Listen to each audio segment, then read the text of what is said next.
नमस्कार दोस्तों, welcome to our YouTube channel all are learners. आज हम डिस्कस करने वाले हैं फरवरी 2014 का पेपर। साइंस का कंप्लीट डिस्कशन रहेगा इसमें, पेडागोजी और जो कंटेंट है उससे रिलेटेड। बाकी क्वेश्चन पेपर के लिए आप प्लेलिस्ट में जाकर देख सकते हो या फिर डिस्क्रिप्शन बॉक्स में उसका लिंक मिल जाएगा।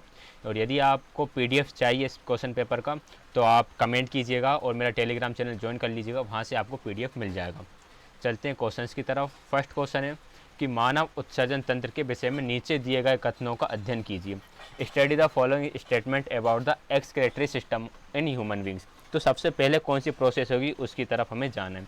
सबसे पहले फर्स्ट पॉइंट तो ये लिखा है, waste dissolve in water are filtered out as urine in the kidney. ठीक है, आगे देखते हैं। Urine stored in urinary bladder is passed out through the urinary opening at the end of the urethra. तो मुझे ये तो कंफर्म हो गया कि बी वाला पॉइंट सबसे लास्ट में आने वाला है। तो फिफ्थ सबसे लास्ट में आ गया, क्योंकि सबसे लास्ट में ही जो आपका यूरेथ्रा होता है उसमें आपका जाएगा, और यूरिनरी ब्लैडर होता है ना, उसमें आपका यूरिन स्टोर हो जाएगा। Ureter carries urine to the urinary bladder. Useful substance are observe back in the blood containing useful harmful substance are reaches to kidney for filtration. सबसे पहले पॉइंट ये वाला आने वाला है कि जो भी आपके यूजफुल सब्सटेंस होते हैं वो फिल्ट्रेशन होने के लिए किडनी में पहुंचते हैं। तो आप ये देख लो फर्स्ट पे ई कहाँ पर है, तो फर्स्ट पे ही मुझे दिख रहा है सेकंड वाले पॉइंट में एंड फोर्थ वाले पॉइंट में। लास्ट में भी कहाँ पर है, तो लास्ट में भी दिख रहा है मुझे ओनली सेकंड वाले में। तो राइट आंसर कौन सा होगा, ऑप्शन नंबर सेकंड होगा, ये आपका राइट आंसर। बाकी ऑप्शन आपको पढ़ने की ज़रूरत भी नहीं है। आगे चलते हैं नेक्स्ट क्वेश्चन की तरफ। क्वेश्चन नंबर 62, अमीबा के पादप किस में सहायता करते हैं। तो केवल भोजन का आरंभ कराने में, केवल भोजन पकड़ने में, केवल गति देने एवं भोजन पकड़ने में। तो right answer option number D रहेगा, गति देने एवं भोजन पकड़ने दोनों, यानी कि movement and capture of food दोनों में करते हैं। क्वेश्चन नंबर 63 है कि below are following some organism. यहाँ पर कुछ ऑर्गेनिज्म दिए हुए हैं, हमें ये बताना है कि इनमें से परिजीवियों में वर्गीकृत करने वाले जीव। परिजीवी मतलब जो दूसरों पर डिपेंडेंट होते हैं। तो हमें यहाँ पर पता है खटमल दूसरों पर डिपेंडेंट होता है, जोक भी दूसरों पर डिपेंडेंट है, अमरवेल भी है, इसके बाद आपका जू है, बस ये आपके हो जाते हैं जो आपके दूसरों पर डिपेंडेंट है। तो आप देख लो बी सी डी एफ कहाँ पे मिल रहा है, बी सी डी एफ मिल रहा है मुझे ऑप्शन नंबर थर्ड में। Option number third right answer हो जाएगा। क्वेश्चन नंबर 64 की तरफ। क्वेश्चन नंबर 64 यानी कि आज की क्लास का फोर्थ क्वेश्चन। कॉलम ए में वैज्ञानिकों के नाम दिए गए हैं और कॉलम बी में उनकी खोज दी गई है, तो उन्हें मिलाना है। अलेक्जेंडर फ्लेमिंग को आप किससे मिलाओगे, ये मिलेंगे आपके पेनिसिलिन से। एडवर्ड जेनर, इन्होंने बनाया था आपका चेचक का टीका। इसके बाद लुई पास्चर ने दिया था किण्वन। और रॉबर्ट कोच ने दिया था आपका एंथ्रेक्स जीवाणु। तो राइट आंसर कौन सा होगा, ऑप्शन नंबर फर्स्ट आपका राइट आंसर हो जाएगा। इसके बाद आगे चलते हैं नेक्स्ट क्वेश्चन की तरफ। क्वेश्चन नंबर 65, जैव मंडल आरक्षण से संबंधित सही कथन को चुनिए। फर्स्ट है, ये वे सुरक्षित क्षेत्र हैं जो केवल विशेष स्पीसीज के संरक्षण के लिए बनाए गए हैं। सेकंड है, ये वे क्षेत्र हैं जो केवल पादप एवं जंतुओं के संरक्षण के लिए बनाए गए हैं। थर्ड है, ये वे क्षेत्र है जो जैव की विविधता एवं संस्कृति को बनाए रखने के लिए सहायक होते हैं। या फिर ये वे सुरक्षित क्षेत्र हैं जिन्हें वन्य जीवन के मुक्त आवास और प्राकृतिक संपदा के उपयोग के लिए आरक्षित किया गया है। तो राइट ऑप्शन की बात करूँ तो ऑप्शन नंबर थर्ड यहाँ पर राइट रहने वाला है कि ये वे क्षेत्र जो जैव विविधता और संस्कृति को बनाए रखने में सहायक होते हैं। ठीक है ना बात। आगे चलते हैं नेक्स्ट क्वेश्चन की तरफ। क्वेश्चन नंबर 66 है कि नीचे दिए गए कथनों का अध्ययन कीजिए। ठीक है, अध्ययन करते हैं। फर्स्ट है, प्रोकैरियोटिक में केंद्रक नहीं होते, तो बात बिल्कुल सही है। एक कोश के जीव में एकल कोशिका सभी कार्य करता है, बात ये भी सही है। अब आप देख लो ए और बी किस में आ रहा है, ए और बी आपके फर्स्ट में आ रहा है एंड सेकंड में आ रहा है, तो थर्ड और फोर्थ तो आपका आंसर होगा नहीं। आगे देख लो, नीले हरे सेवाल प्रोकैरियोटिक के उदाहरण है। और फोर्थ है, यूकैरियोट में केंद्रक झिल्ली सहित सुखंडित केंद्रक नहीं होता, ये बात यहाँ पर गलत लिखी हुई है। तो राइट आंसर वो रहेगा जिसमें ए बी सी आ रहे होंगे, तो ए बी सी हमारे ऑप्शन नंबर फर्स्ट में आ रहा है। Option number first right answer होगा, बाकी सेकंड रॉन्ग हो जाएगा। क्वेश्चन नंबर 67 है कि नीचे दिए गए खंडों में मनुष्य के शरीर में 4 अंतःस्त्रायी ग्रंथि दी गई है, तो आपको इनका नामांकन करना है। देखो ये वाली जो ग्लैंड है जो सबसे ऊपर होती है, ये तो आपकी पिट्यूटरी ग्लैंड हो गई। ठीक है, इसके बाद जो बी वाली ग्लैंड है, बी आपकी कौन सी होगी, ये आपकी थायराइड ग्लैंड होगी। ठीक है ना, ये कौन सी होती है, ये एड्रिनल होती है। और एड्रिनल ग्लैंड जो है ना, इसको 3F ग्लैंड भी बोलते हैं। फेयर, फ्लाइट एंड फाइट से बचाती है। और डी पर ये आपकी पैनक्रियास है। और पैनक्रियास के बारे में एक और स्टेटमेंट आपको याद रखना है, ये एंडोथर्मिक भी है एंड एक्सोथर्मिक भी है। तो ये इनके नाम हो सकते हैं, इनके नाम के अकॉर्डिंग आप इनको मैच कर लीजिएगा। वैसे I think option number first इसका राइट आंसर है। आगे चलते हैं क्वेश्चन नंबर 68 की तरफ। नीचे दिए गए किसी आयताकार पात्र में जल से भरी हुई द्रव्य है, यानी कि एक वस्तु यहाँ पर रखी हुई है, सेकंड यहाँ पर रखा है और थर्ड यहाँ पर रखा है। अच्छा ये बताओ, जो अंदर होगा उस पर ज़्यादा प्रेशर लगेगा, बी वाले पर कम लगेगा और ए वाले पर सबसे कम प्रेशर लगेगा। तो option number fourth right answer कि सी पर दाब ज़्यादा, उससे कम बी पर और सबसे कम ए पर। आगे बढ़ते हैं क्वेश्चन नंबर 69 की तरफ। आरेख में दर्शाए अनुसार S1, S2 और S3 पृष्ठों पर प्रकाश गिर रहा है। S1 पर, S2 पर और S3 पर लाइट आ रही है। तो आपतन कोण, परावर्तन कोण के बारे में कौन से कथन सत्य हैं? S1 और S2 में ये बराबर होते हैं, S2 और S3 में बराबर होंगे, S1 और S3 बराबर होंगे, या फिर सभी पृष्ठों पर बराबर होंगे। तो ऑप्शन नंबर फोर्थ याद रखना है, सभी पृष्ठों पर बराबर होंगे। आपका रेगुलर रिफ्रैक्शन हो या फिर इरेगुलर हो, incidence angle and reflected angle always equal होता है। यदि आपका इस तरह से कोई सरफेस भी है, यहाँ पर मान लो ये लाइट आई और ये गई, तो हम इस पर जो नॉर्मल डालेंगे, ठीक है, ये नॉर्मल डालने के बाद यहाँ पर जो एंगल बनेगा और ये जो एंगल बनेगा, ये एंगल और यहाँ पर भी इक्वल होंगे। और यदि मैं इसको एक प्लेन सरफेस मानूँ और प्लेन सरफेस पे ये लाइट आ रही है और ये लाइट जा रही है और ये आपका परपेंडिकुलर हो गया, थोड़ा टेढ़ा हो गया लेकिन समझिएगा, ये आई है और ये आ रहे, इस केस में भी एंगल आई और एंगल आर दोनों इक्वल रहने वाले हैं। ध्यान रखिएगा इस बात का। आगे चलते हैं क्वेश्चन नंबर 70 की तरफ। नीचे दिए गए मानव क्षेत्र के आरेख में ए, बी, सी और डी द्वारा चिन्हित कीजिए। देखो ए है ना, ए है आपका सिलेरी मसल्स, बी पर जो पॉइंट है बी होगा आपका आइरिस, तो बी आइरिस किस में दिख रहा है? ऑप्शन नंबर फोर्थ पे दिख रहा है। सी आपका लेंस होता है एंड डी आपका कॉर्निया है। इसको यदि और अच्छे से समझना हो तो ये डायग्राम के थ्रू समझते हैं। ये आपका कॉर्निया हो गया, जो आगे वाला पार्ट होता है, ठीक है, यहाँ के ऊपर इस पर एक पिपल रहेगा और ये आपका लेंस हो जाता है पूरा, यहाँ पर आपका पिपल रहता है। फिर ये आपका आइरिस है और ये आपका सिलेरी मसल्स है, ठीक है, ये आपको याद रखना है। इसके अलावा आपको इसमें एक ऑप्टिकल नर्व याद रखना है और एक आपको यहाँ पर रेटिना याद रखना है। बस ये पॉइंट्स आप याद रखिए, इससे ज़्यादा एग्जाम में नहीं पूछा जाता। इसके बाद रोड एंड कॉन भी होते हैं, तो वो मैं नेक्स्ट में आपको बताऊंगा, किसी में आएगा किसी क्वेश्चन पेपर में, तो वहाँ पर मैं आपको क्लियर कर दूंगा। मानव नेत्र के रेटिना पर बनने वाले किसी वस्तु का प्रतिबिंब रेटिना पर कितने समय तक बना रहता है? तो राइट आंसर होगा 1/15 सेकंड तक बना रहेगा। 1/15 आए या 1/16 आए, दोनों ही राइट आंसर हो जाते हैं। आगे बढ़ते हैं क्वेश्चन नंबर 72 की तरफ। क्वेश्चन नंबर 72 है, नीचे दिए गए कथनों का अध्ययन कीजिए। शुष्क परिस्थितियों में बीजों का अंकुरण नहीं होता, तो सही बात है। आप देख लो, ए किस में आ रहा है? ए फर्स्ट में आ रहा है और फोर्थ में आ रहा है, ओके। पोषक तत्वों का पादपों में विभिन्न भागों में स्थानांतरण घुली अवस्था में होता है, तो बी भी सही है। विभिन्न समय अंतरालों पर फसलों को जल की आपूर्ति से मृदा के गठन में सुधार होता है, बात तो सही है। एक मिनट, ये बात यहाँ पर सही नहीं होगी। फसलों को जल की आपूर्ति के समय मृदा सरंध्र बनी रहती है, जिससे कारण गैसों का विनिमय सरल होता है, ये भी नहीं रहेगा। इसका आंसर ई आएगा, ठीक है, क्योंकि जल फसलों को पाले और गर्म दोनों से रक्षा करता है। Option number fourth right answer रहेगा। सी एंड डी को हम यहाँ पर करेक्ट नहीं मानेंगे। आगे बढ़ते हैं क्वेश्चन नंबर 73 की तरफ। क्वेश्चन नंबर 73 है, नीचे दिए गए कथनों का अध्ययन कीजिए। ए है गुणसूत्र केंद्रिका में होते हैं, बी जीन गुणसूत्रों में स्थित होते हैं, सी एक कोशिका जीव श्वसन और जनन करते हैं, और डी है कोशिका झिल्ली का सबसे महत्वपूर्ण कार्य कोशिका में पदार्थों के आवागमन को नियंत्रित करना है। देखिएगा, डी ऑप्शन बिल्कुल सही है एंड बी ऑप्शन बिल्कुल सही है। पहले तो आप देखो लो बी और डी का कॉम्बिनेशन कहाँ पर बन रहा है, तो बी और डी का कॉम्बिनेशन आपका बन रहा है सेकंड वाले में और फोर्थ वाले में। मैं आपको ऑप्शंस एलिमिनेट करना सिखा रहा हूँ, किस तरह से आपको एग्जाम में ऑप्शंस एलिमिनेट करना है, बाकी राइट आंसर बताने से कुछ नहीं होगा।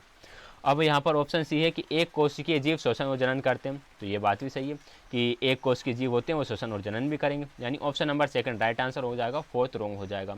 अब गुणसूत्र की बात करें तो जो आपके गुणसूत्र होते हैं ना, जैसे कि ये मान लो आपकी ये हो गई सेल, सेल के अंदर ये हो गया आपका न्यूक्लियस और ये हो गया आपके न्यूक्लियोलस, ठीक है, जिन्हें हम केंद्रिका बोलते हैं। तो इसके बीच में ही ये जो थ्रेड लाइक स्ट्रक्चर है ना, ये जो थ्रेड लाइक स्ट्रक्चर है, इन्हीं को हम क्रोमोसोम बोलते हैं, ठीक है। तो ये न्यूक्लियोलस में नहीं होते, ये न्यूक्लियस में होते हैं, ये बात आपको याद रखना है।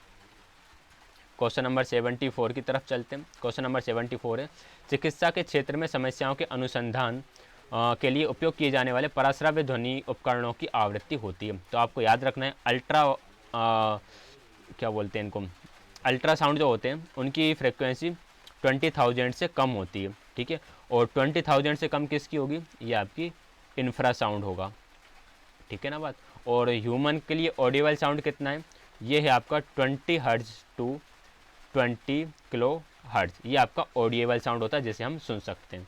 क्वेश्चन नंबर 75, लोहे के एक ठोस आयताकार टुकड़े को किसी मेज के शीर्ष पर इसके विभिन्न फलकों को मेज से स्पर्श करते हुए रखा गया है।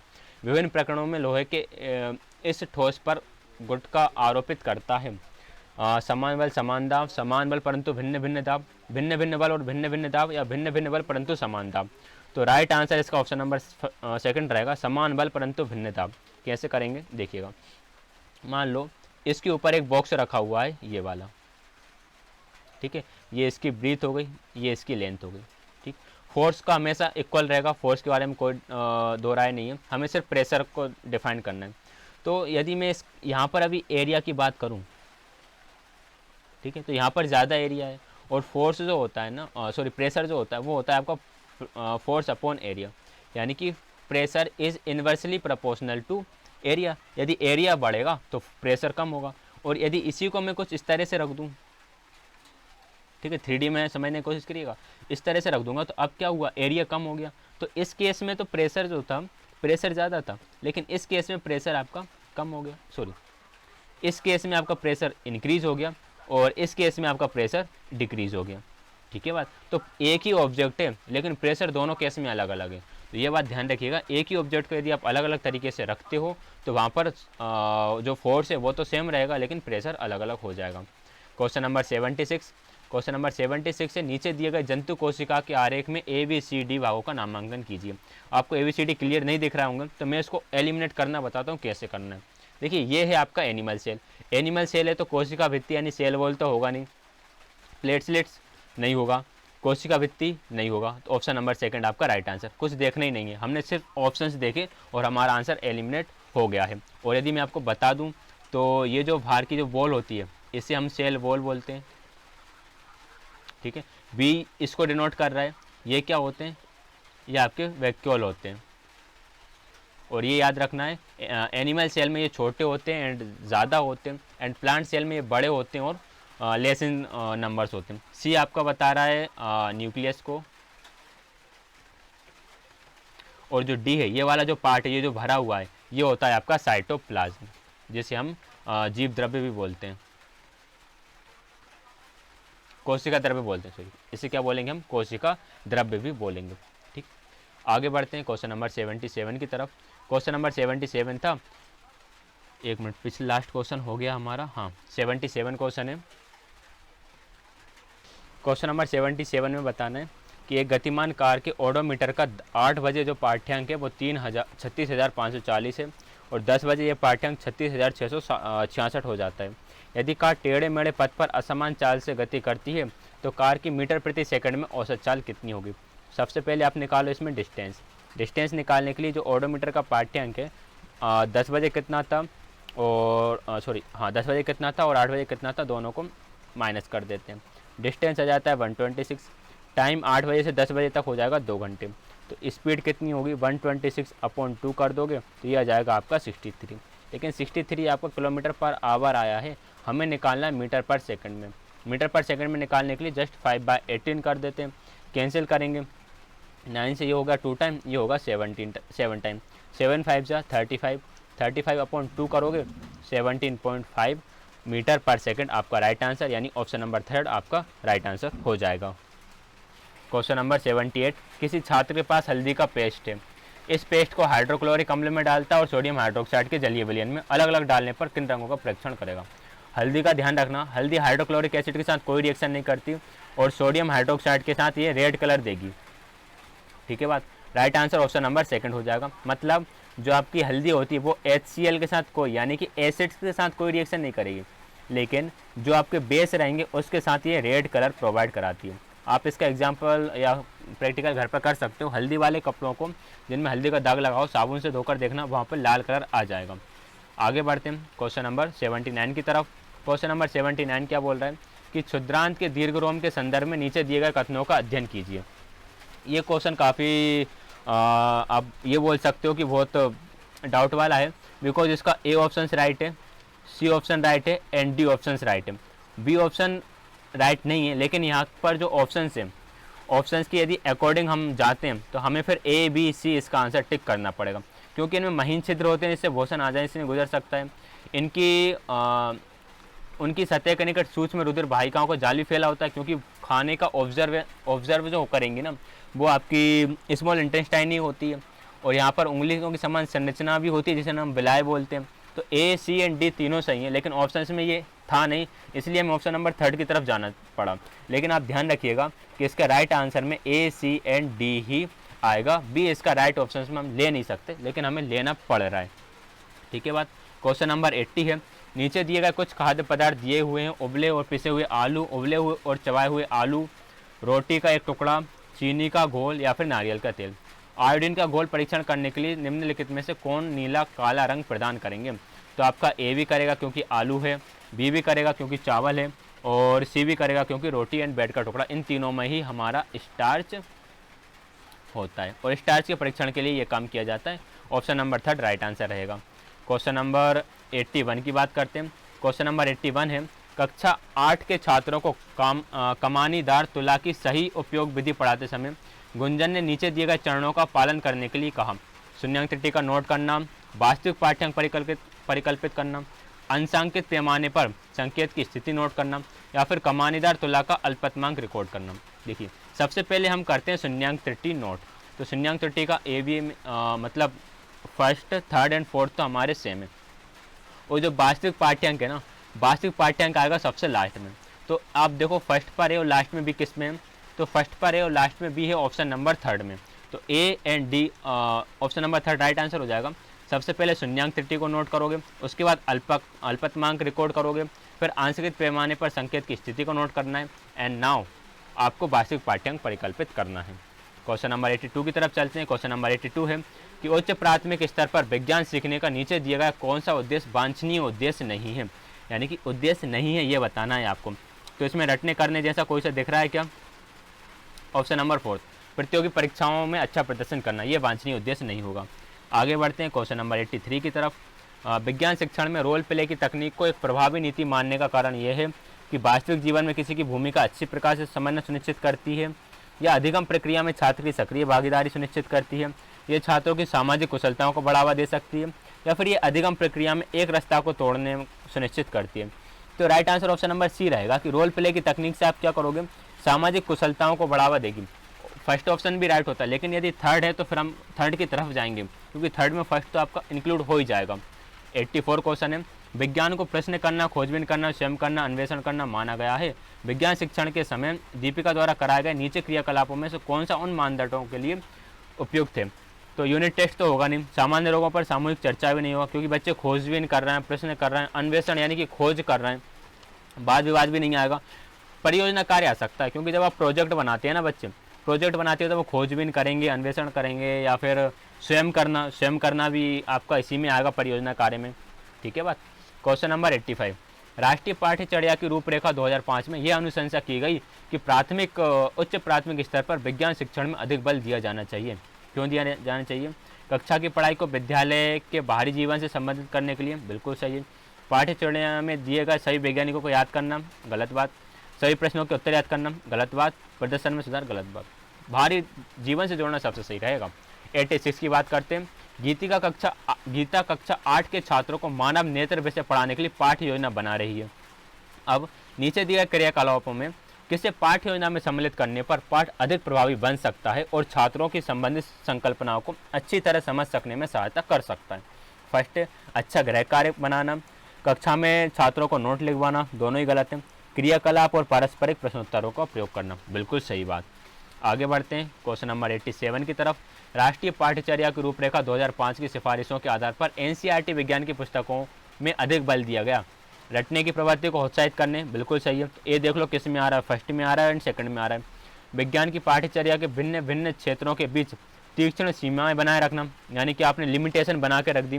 छात्रों को सक्रिय अधिगम प्रदान करना, बिल्कुल सही। तो ए और सी किस में? सेकंड में। फर्स्ट आपका रॉन्ग हो गया, सेकंड आपका राइट आंसर हो जाएगा। क्वेश्चन नंबर 88, विज्ञान शिक्षिका द्वारा अपनाए नीचे दिए गए उपागमों में से कौन सा उपागम उस शिक्षिका की वैज्ञानिक मना स्थिति को दर्शाता है?